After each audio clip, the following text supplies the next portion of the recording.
Okay, I think we can get going. So welcome to this Fast Forward 2030 event. Thank you so much for coming along today.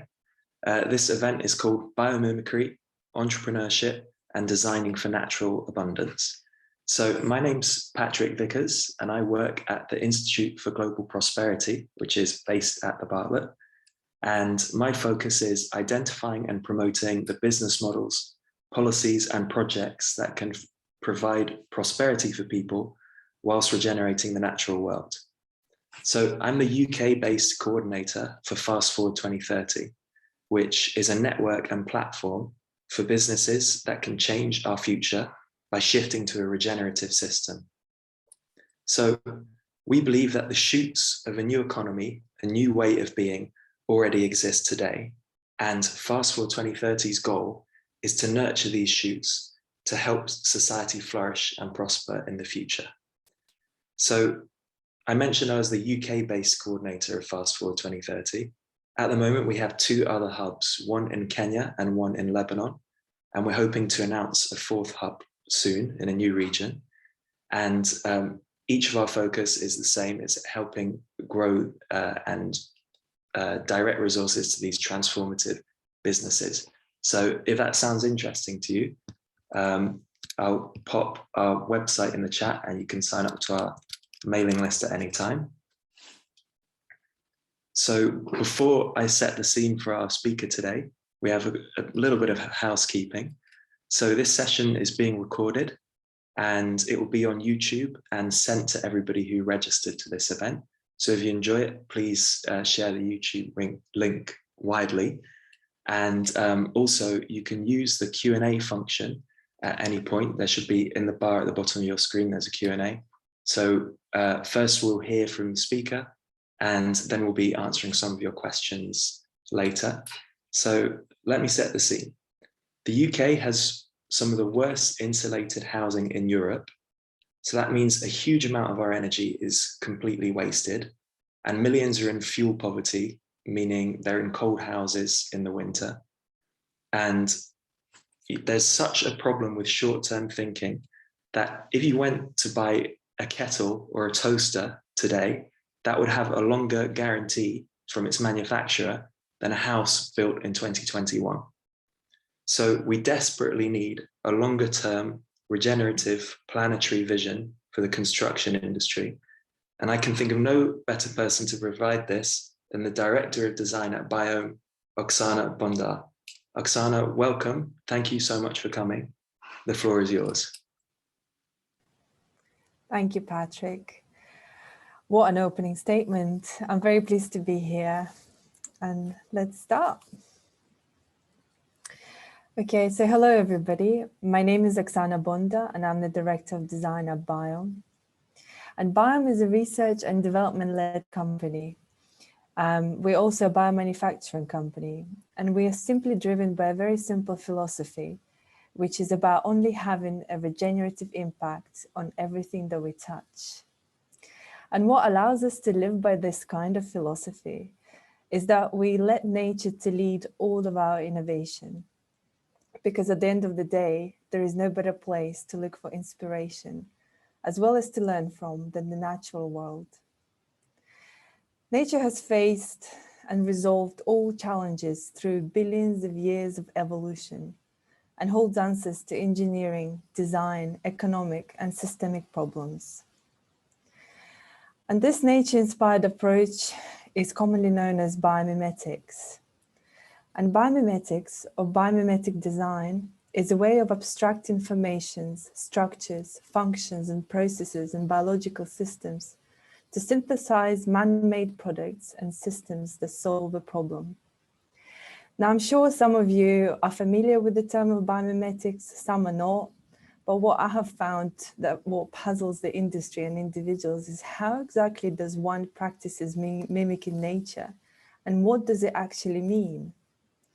And so I thought, instead of throwing theory and definitions at you or showing you examples that you can Google yourself of things that have been designed in accordance with biomimetic principles, instead I thought I'll take you on a journey today.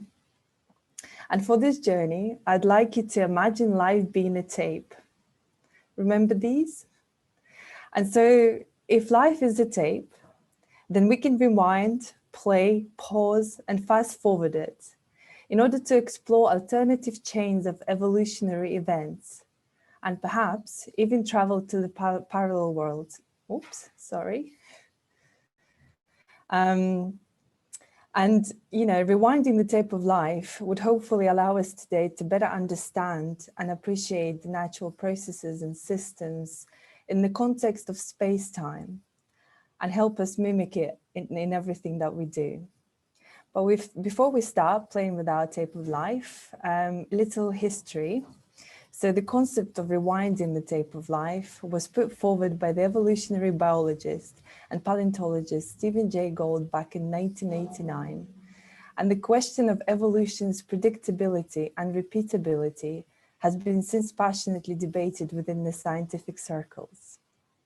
In his book, Wonderful Life, Stephen suggested that if we replay a tape of life a million times, it's doubtful that anything like Homo sapiens would ever evolve again. Now, I guess with that, Stephen implied that replaying a tape of life in hope of giving the history a do-over would be impossible. Well, that's okay, and actually it's perfect for our experimental rewinding today, as what we are really after is exploring different ways of being and doing, and taking an advantage of this idea of evolution not being repeatable. Now, rewinding the tape and going right back means we can free ourselves of all preconceptions and knowledge and really unlearn the ways the world is now. It also means that we can free our hearts and minds of all social and economic doctrines. And once we are free, let's take a deep breath and look around. Now, looking around us, isn't it astonishing how beautiful and intelligent the natural world is with all its gorgeous flows and systems? Now, let's take a minute to recognize that everything that allows us to live, from food that sustain our bodies to shelters that protect them from elements, is a gift of another life. Doesn't the fact that it's a life-for-life kind of currency that governs nature deserves our gratitude? I personally think it really does. So before we take another life to create this new alternative world with our tape of life, I suggest we write a pledge for allegiance to nature and the planet and all its beings, to make sure there's the rules and laws of Mother Nature, not necessarily states, that govern us moving forward.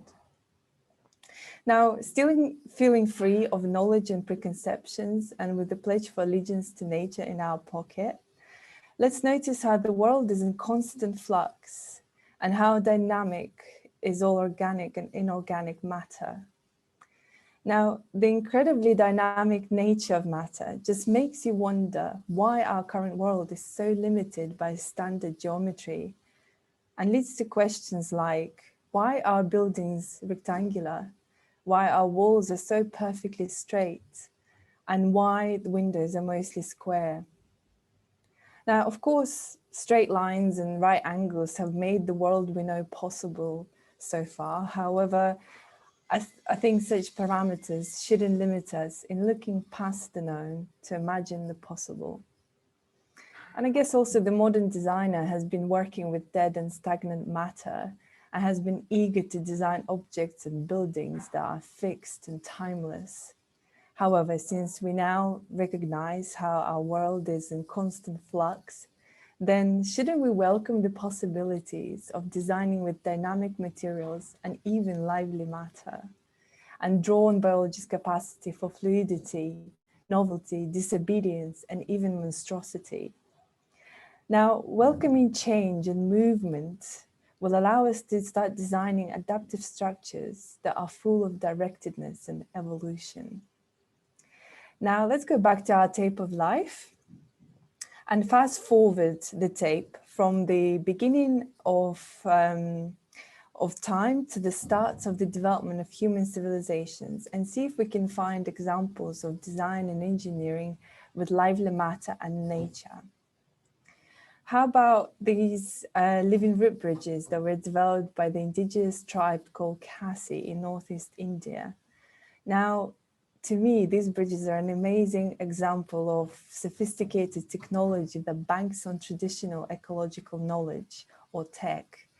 And I think this kind of structures create a very special relationship between places, nature, and physical spaces and infrastructures that we construct.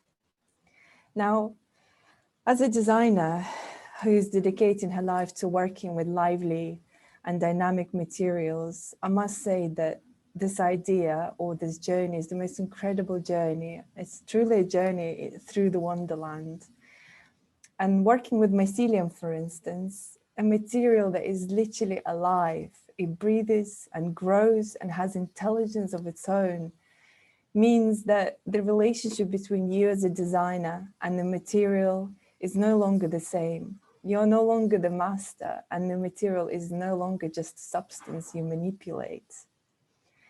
Now, materials like mycelium can be challenging because they don't abide by most of the known or traditional production methodologies. However, if you allow it, it'll teach you the nature's language, and you will learn how to understand its whispers. You'll ask for respect and even invite you to collaborate with it. Now, to me, the idea of partnering with materials is breathtaking, and it opens up the world of possibilities for design, and there's definitely no turning back to conventional ways of creating and making for me. Now, back to our tape of life. Let's fast forward the tape again, past our present time, and imagine combining indigenous design methodology of Khasi's living root bridges with modern computing. Now, combining traditional ecological knowledge of working with lively matter and the capabilities of modern technology could allow us to construct artifacts through directed growth. Can we grow our cities? I think that's exciting. Now, first off, let's imagine replacing bricks and mortar with seeds and other lively matter like proteins, for instance. Our design process then would start with evolving and designing the seed's genome to meet the desired requirements. Then our 3D modeling would be about modeling computational gardens where the various seeds are planted and grown together along the given path and in accordance with local environmental conditions. Now, the use of garden metaphor is of course high level. However, just imagine the construction or production going something like that. Okay, we first plant, we then move the grown organisms, we feed them and prune them, we train them to form along the given direction, we graft them together and adjust environmental variables.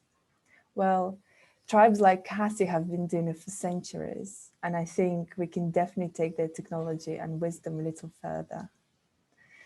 Now, another important aspect of life and nature that is generally ignored in design practices is death, which in modern times equates with failure. Yet the processes of decay sustain all living realm. So why don't we welcome death into the life of our designs and design reincarnation into our structures, allowing them to become a part of the same or different system at the end of their useful lives? Now, we have been back and forth with our tape of life, and I'm sure your heads must be spinning from all this time travel. And so I would like to show you a few examples of products of practicing this concept of replaying the tape of life. And these examples are the products that we have developed at Biome. And one of them is our mycelium products that I have already mentioned previously. So for those of you who are not familiar with it, mycelium is a vegetative root structure of mushrooms. It's usually found in the topsoils all over the earth, and its role in the natural world is to allow plants and organisms to communicate. And it's often actually called the wood wide web. Now, we collaborate directly with the organism and harness its power and ability to, to bind and grow the hyphae network to produce mycelium insulation panels and a number of other products. In nature, the concept of waste is non-existent, and all that perishes becomes the food for new life. And so we follow that rule very closely and work with various fungi species to build upon the organism's ability to create complex building networks when growing through organic and synthetic waste streams. Now, at the end of the life of mycelium products, they can be put back into our manufacturing processes, or they can be used to fertilize the soils. And you've heard that right, mycelium can eat mycelium. And our mycelium products are also intentionally designed to have a positive impact on health and well-being. The mycelium insulation, for instance, has scored A+ when tested for VOCs, or volatile organic compounds, or indoor air quality, which allows it to further contribute to the healthy fabric of our buildings. Now, another example I have in my pocket is our latest development. It's actually a collection of lighting made using our other technology or material called ORB, or organic refuse biocompound. Now, this is launching in a couple of weeks, so I need you all to keep a secret, okay?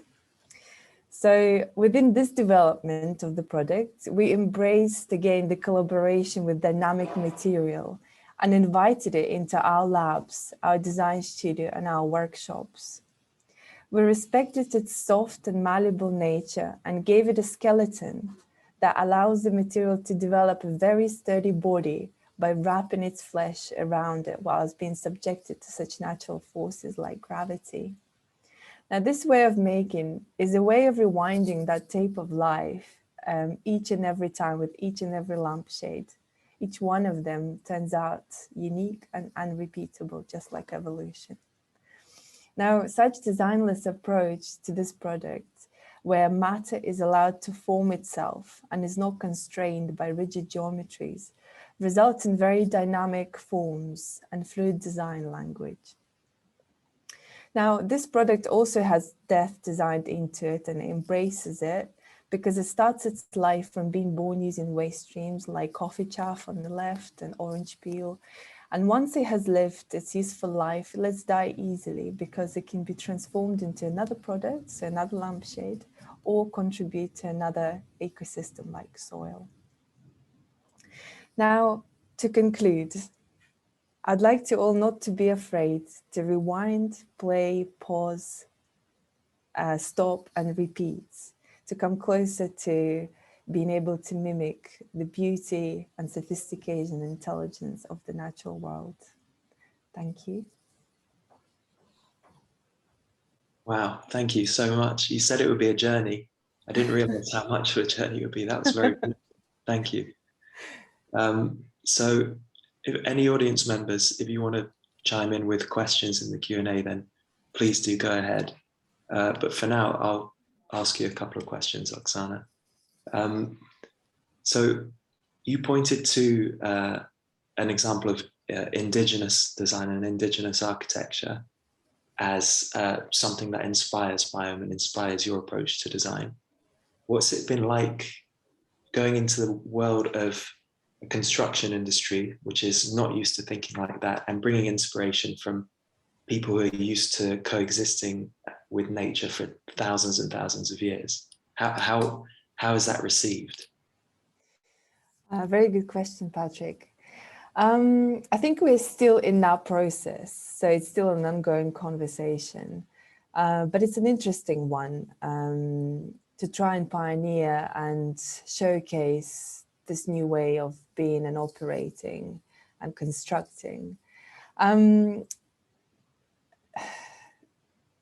It's interesting, actually, because I guess what I have presented today is perhaps maybe a little radical. However, with our commercial products at Biome, we try and breach that gap and build that bridge between the high concepts and the high-flying biomimicry concepts with what's practical and possible today, because it's not quite possible to build that over, with one go. So it's little steps at the time.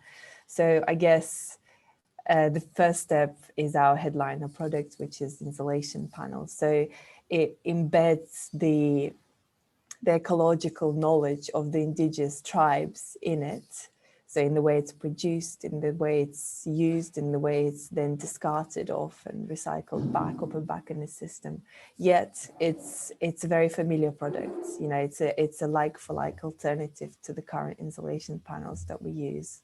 And I guess it's understanding the way industry speaks and constructs now, combining with you know, with this beautiful concept in biomimetics, is where I guess we think we're good at, or what we're good at.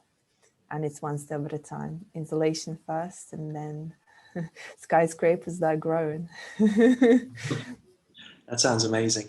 Let's go into the insulation a bit more, because so it's the most developed project at Biome, right?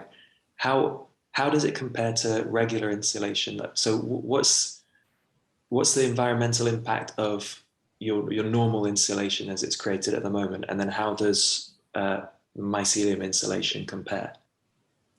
Yeah, fantastic question. I mean, Mycelium insulation is our headliner project, and we have been developing it for a while, developing the production of the panels for a while as well.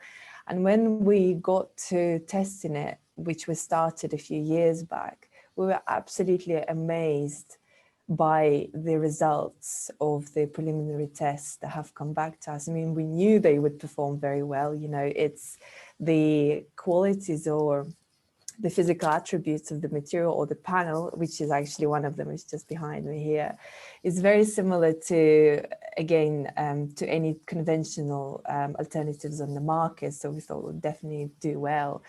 But there was still a point to prove, you know, bio-based or natural materials versus synthetic alternatives. They usually are not as high performing.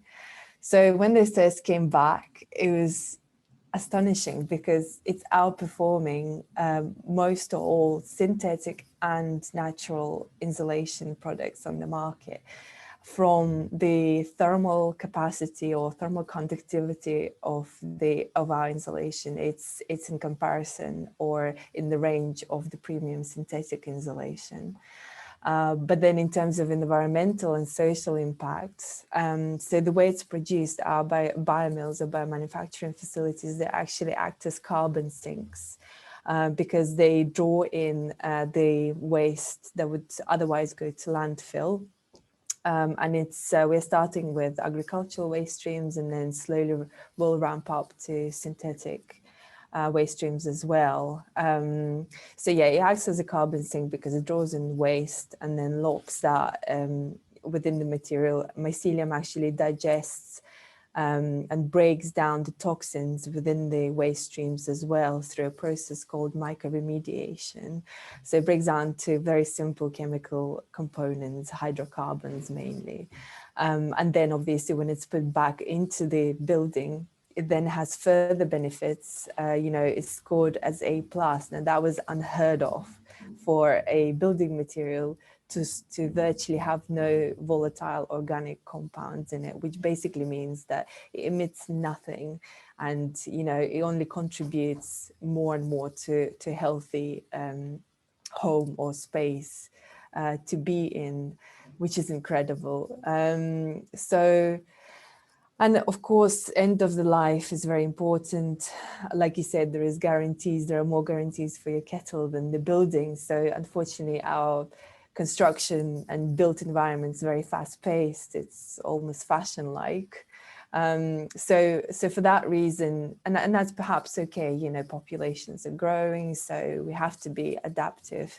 So for that reason, end of life is very important, and end of life, our insulation panel is again regenerative because it can be recycled as basically feedstock back into manufacturing process of the same product or different product, but also can be put back or composted in the soil without damaging it, but instead actually regenerating it. So yeah, performance-wise, fantastic, all across the board. That's really amazing. It's unbelievable to think of a factory or biomill, as you call it, which is a carbon sink. That's absolutely incredible. It makes me think so many councils, I think 75% of local councils in the UK have declared a climate emergency. And a lot of them are not, well, attached to that declaration of emergency was different targets of when to hit net zero. Have you had any interest from councils who are looking to insulate their housing stock, but also bring that next generation of net zero regenerative jobs to their region? Yes, absolutely. Social sustainability is also a part of actually everything that we do as well. And in terms of working with local governments and councils, that kind of touches on that as well, because, you know, when setting up our biomills or biomanufacturing facilities, they are intended to be hyperlocal and really regenerates you know, the ecology, but also the society by providing jobs. But in terms of interest from councils, yes, absolutely. We are working very closely with, for instance, our council of our HQ, our research and development facility in South London. And yeah, we have been talking about helping them with the programs of insulating counselling homes. Because also, I guess another thing that we're trying to achieve with our product is for it not to be luxury or not to be premium, but to be affordable and accessible to all, and counselling bodies specifically more so than any private developments. Okay. And you mentioned briefly about the cost in answer to my first question, but maybe could you give us more of an idea about what the comparison is to the most, the industry standard and what that costs compared to your product? Because that's a question from Charlie in the Q&A. The cost comparison, sorry, Patrick. Yeah, the cost comparison. Yeah, the cost at the moment, so it's all economies of scale, and you know, we are in the process of setting up our large biomill right now, so it should be operational early 2022. So as we build the biomill, the price will go down, but at the moment we are comparable to the premium, medium to high price ranges for the insulation, and that's due to the performance factor of the insulation. So the market placement is in that category. That's amazing. But we can't wait to bring that price down, because like I said, we aim to be for insulation to be accessible by all. Yeah. And did you say 2022 for the first biomill to be complete? Yeah. Very exciting. Yeah. And you mentioned briefly that you, over your right shoulder, you have one of the panels. Could we maybe, I don't know how heavy it is, but could we maybe have a look at it? Yeah, of course. I actually have one full scale right here to my left. So that's the full size 2.4 by 1.2 panel. And then one to my right is, bear with me.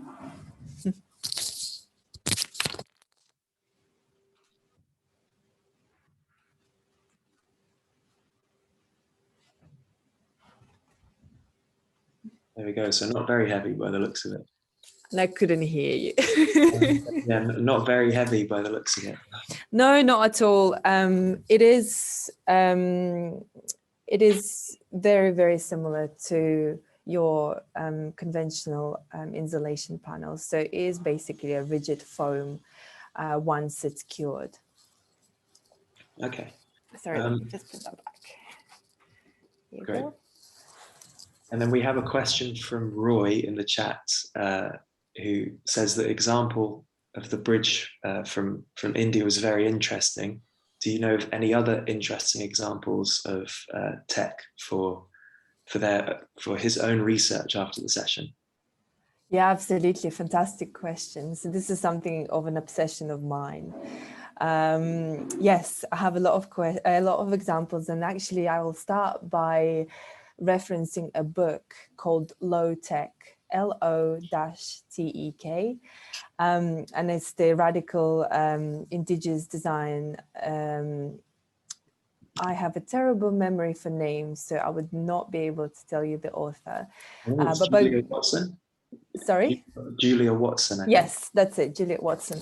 Brilliant. So that's a great book to start with. It has the living root bridges example in there, and it describes actually the engineering behind it, which is just fascinating. It just makes you feel a little silly, or made me feel silly, how, you know, how we've designed or have been trained to design so far.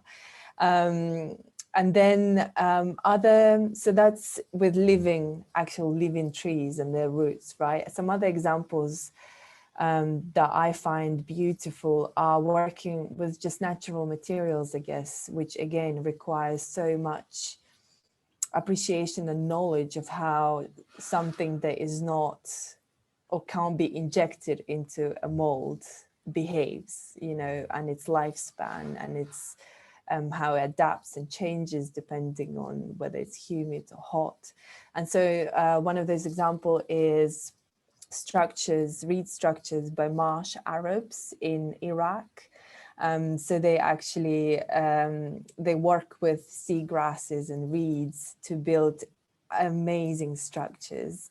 And somehow all that kind of architecture that is with natural materials is there's no right angles in there, it's all very round.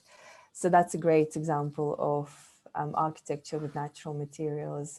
And they actually build islands. So when you Google marsh Arabs, for instance, you will see another version of Venice, which is all completely bio-based, natural, on water, and, you know, has a lifespan of 2 to 5 years with good maintenance. But again, all of that kind of construction is designed for the nature to take that back with no problem. So, you know, if you fancy a new house in 5 years, that's fine. Nature knows what to do with your old one. It's kind of goes against the idea that anything to be sophisticated, things need to be built of steel and glass, which is really nice. So just to the audience, we've got about 22 questions at the moment to get through. If you open up the questions and you can give thumbs up to the ones you most want to listen to the answers to, then that will help us prioritize. But in the meantime, there's a nice question from Sadiq, which is saying, so much of the modern design has moved us away from nature, but also created ease and comfort for humans. Would giving up some of our comforts help move towards a healthier environment and allow us to learn from nature? And I guess more broadly, do you see the move towards nature and move away from comfort? Amazing question. Thank you. No, I don't believe we need to give up comfort. I think it's the other way around. I think it's maybe, again, I find a lot of fault in the way we design nowadays. I find a lot of fault in my profession.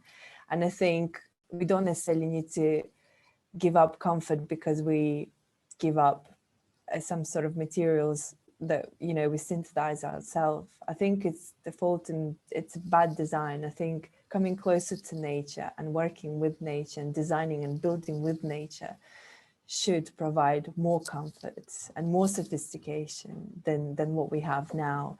So I personally don't believe that natural means uncomfortable and low tech. Actually, you know, they call it low tech. Sorry, I'll jump around a bit, but I actually find it extremely high technology.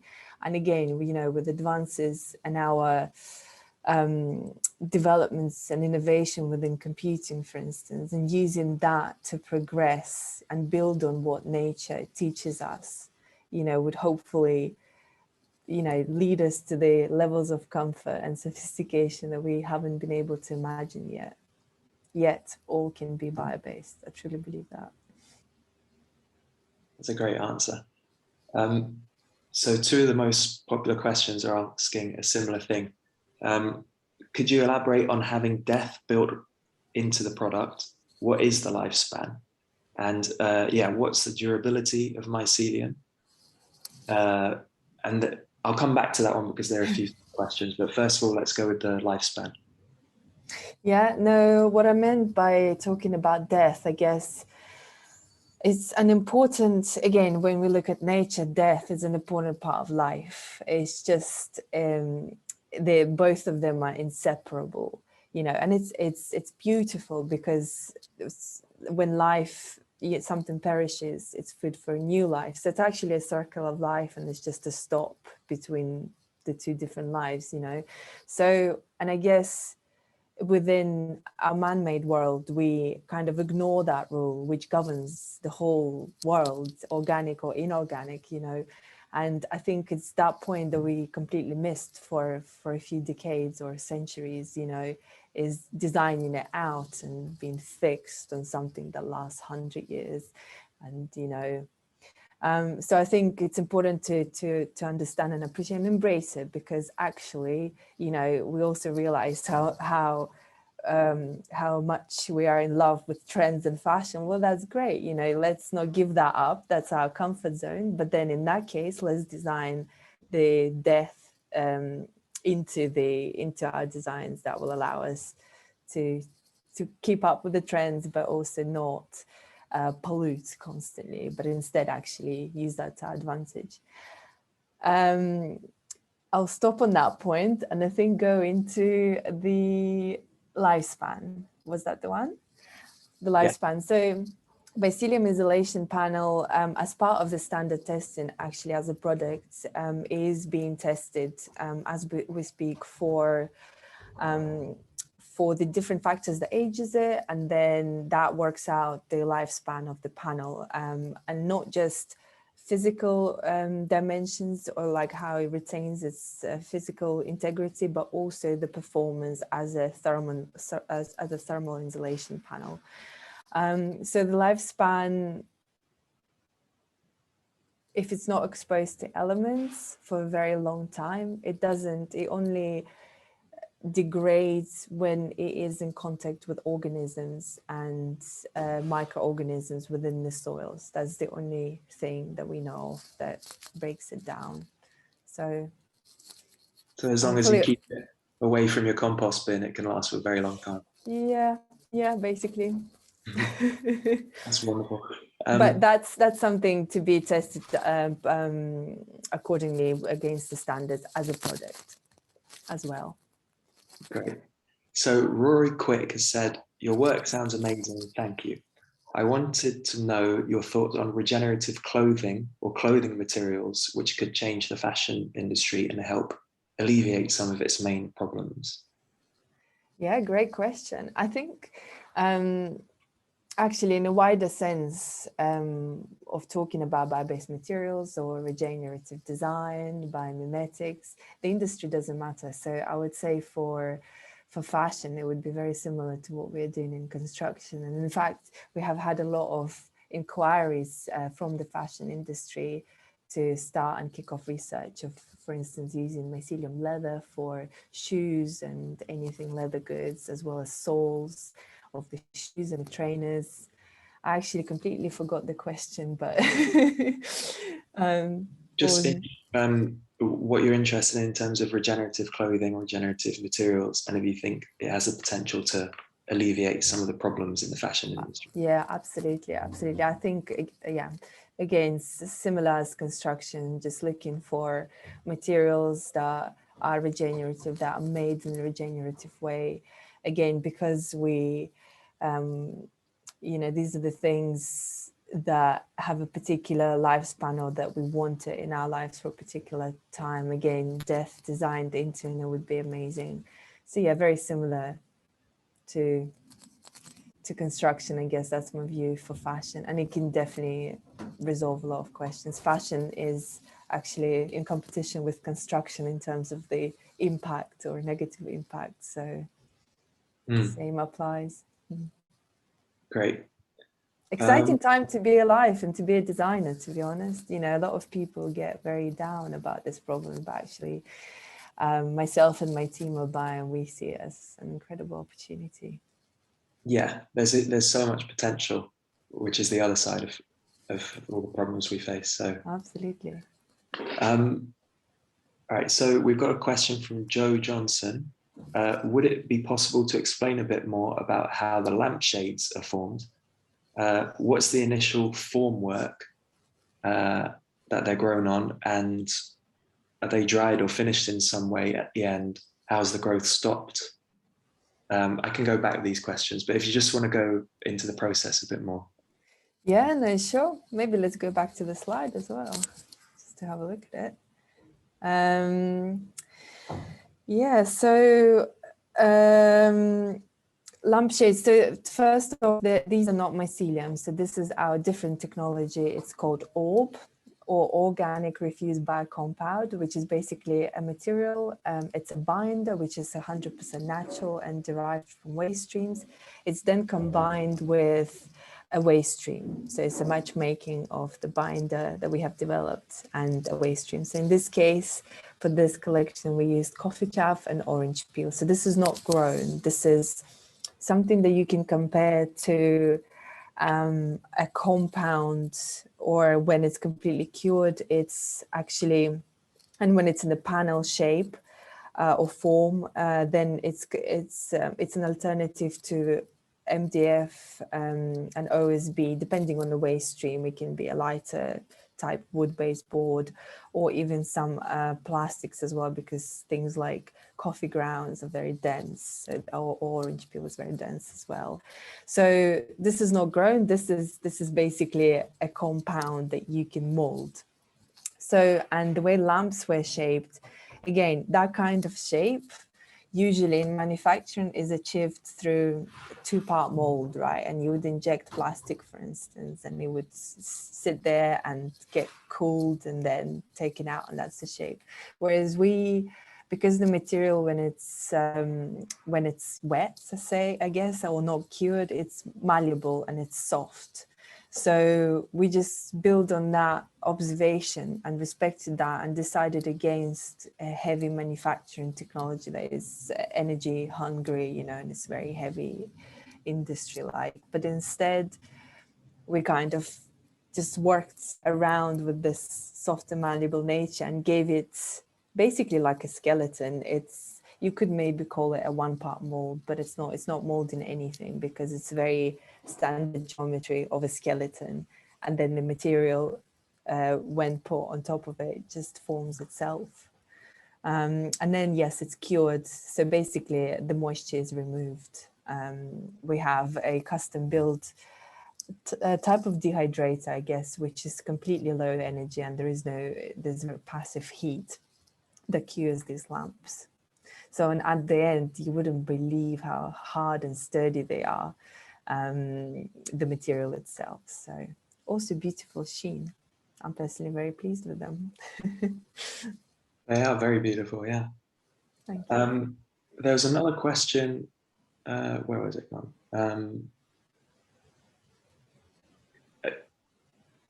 How long does it take to grow the mycelium panels, and is it repeatable? Yeah, good question. Mycelium, it depends on the type of fungi you're working with. So there are some species that can grow within a few days. Some take a few weeks. So we have hit a balance between the two, because, the way they grow, the faster they grow, potentially the lower density of the hyphae through the waste streams. So our cycles are built on a 4-week cycle growth. But that's to grow 1 panel or 1 million panels. So it's the whole manufacturing process is more like farming rather than manufacturing. So yeah, and it works perfectly, actually, this way of manufacturing for the construction industry, because construction projects are usually scheduled years or months in advance. So there's another question about how feasible this idea of growing cities is, but without, not asking for a deadline of when the first city is grown, but what do you maybe just paint a picture a little bit more about what what a grown city would be like. What would it feel like? Yeah, amazing question. I don't know. I hope to know soon exactly, but it's building on top of that idea of those root bridges by Cassie, for instance. They are growing the bridges because they're actually manipulating the roots to grow across the river. So that's kind of the good reference point for us. But in terms of combining that with computing, then you're talking about actually working not just with particular species and just directing the roots, for instance, but actually directing the lively matter that is alive, like proteins. And again, there are some examples of even growing crystals, for instance, a particular chemical environment or a bath would grow an inorganic structure. So I guess it's combining what it would feel like. I'm not sure. I think it would be beautiful. It would be a very, perhaps something similar to a forest, but inhabited and comfortable. I'm not sure. That's a good question. I'm not sure. Let's see. Give me another couple of years and I'll be able to answer that question better. Thank you. There's a question from Flo about how the material reacts with common household issues like damp and different climates. Yeah, great question. So mycelium insulation is completely breathable, so it's not sealed by anything synthetic. So it grows a natural skin. Not that it's functional, but it's also incredibly beautiful. But when the insulation is breathable, that means it basically it moves the air and the moisture in and out. So basically regulates the moisture level as they come and go. So that's, I guess, answers that question. So it doesn't seal or puts a barrier and lets the buildings breathe, just like things do in nature, which is healthy, because I think the statistics for moisture accumulation within our built spaces, indoor spaces, is horrible. We basically are walking around a lot of water and breathe that in, which is very unhealthy. So again, breathable materials, which mycelium insulation is, regulates that. Wow. It's such a, I think a lot of people outside the industry don't think of the health impact of being around the materials. So that's also another amazing thing that this is bringing to the table. Exactly. Joanna's asking about your experimentation with structural materials. Have you experimented with any structures inspired by spider webs or Venus baskets? That's fantastic. I had those examples in my previous old presentations. Yes, we have. We have experimented with building different scaffolds for instance, for mycelium to direct it to growth along the scaffolds. And we've used different things like reeds and things like long fibers that are woven and then inoculated with mycelium.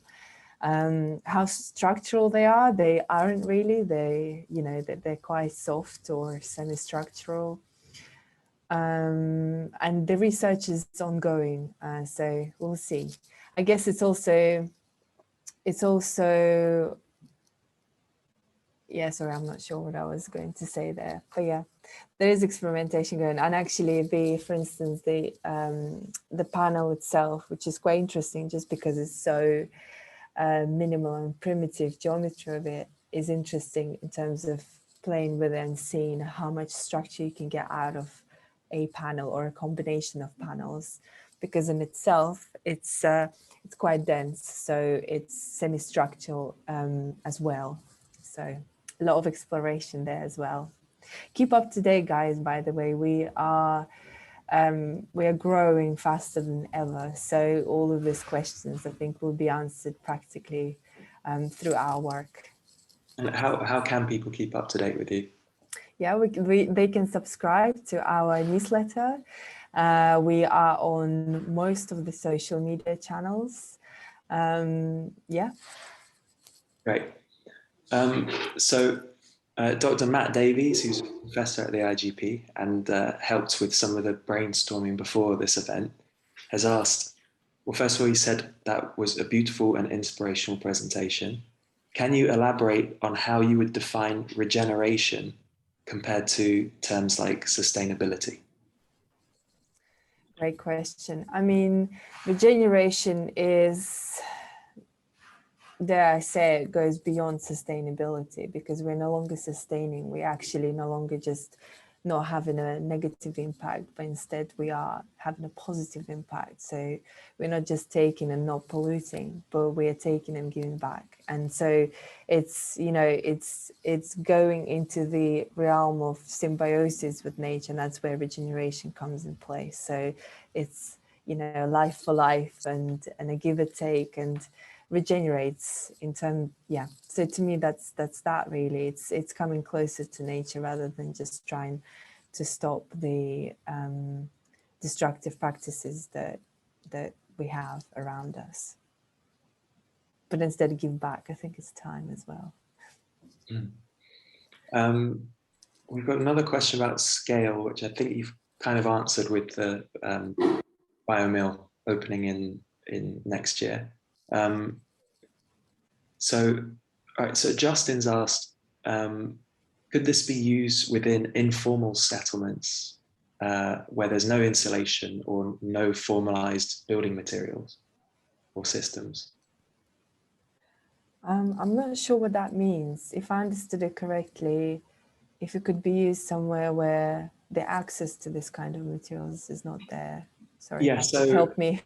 yeah, no, it's fine. So in nations, well, for example, in informal settlements like slums or Sure. things like that, where there's no regulation and everything's built very quickly and often to quite poor quality. Could this be used? Yeah, no, that's an amazing question. Absolutely. And I think something that we want to do at Biome, what we strive to do, is to make this technology and innovation accessible by all, and especially to people that are not in the developed countries and need it the most, because it's a way of also regenerating communities like that, for instance, through setting up a little biomill, you know, and making it out of what you have, because it is waste and it is just one organisms. And if you other bits, and there you have it, some materials to build and keep your house warm. So yes, absolutely, it definitely can be used. And in fact, actually, in the south of the hemisphere, this would be amazing to produce, and we can't wait to reach there as well. There's one thing about Biome which I found really amazing, which we haven't talked about so much, but maybe do you want to talk about how what your relationship is with the local communities in the places where you're building the biomill? Yeah, no, absolutely. I mean, we had a demonstration project in Watcher, West Somerset, and that one was fantastic because we worked very closely with the community and got to know them very well. We had an amazing support. And we strive to always have some sort of social impact program as part of the biomill, each and every biomill that we have, as well as obviously providing access to upkeeping skill levels and education within the local community to then, you know, provide a better job opportunity as well with these biomills as they grow, develop, and being dropped in different localities. Great, that's amazing. So we are coming to the end of our time now. I just before we go, I want to say a really big thank you to you for sharing your story with us and coming along and sharing your time. I want to say thank you to over 400 people who have listened in today. That's just really great that there's so much interest, and I hope you found it. I hope you found it a fulfilling experience to come along. And I want to give one last plug to Fast Forward 2030. We've got similar events with similarly amazing people coming up in the next few weeks. We're working on a series about how to get buildings to net zero, where we'll be talking to other entrepreneurs who are working on these kinds of important solutions. We're looking at how the entrepreneurs who are building a food system that can reverse climate change. And we'll be exploring questions like, how can we create cities where cars are not necessary? So this is all to come. And if that sounds interesting to you, please sign up. Also next week, not next week, in the next couple of weeks, we're hosting an event on urban agriculture, where you'll be able to hear from entrepreneurs from Kenya, Lebanon, Ireland, and hopefully one or two other countries. So that's a chance to see a discussion amongst these entrepreneurs who are all working on a similar topic and kind of get a look at how they think and how they solve problems. Apart from that, thank you so much for coming, and thank you especially to Oksana and to all the organizers for making this possible. So all the best, everybody, and all the best for the academic year. Thank you.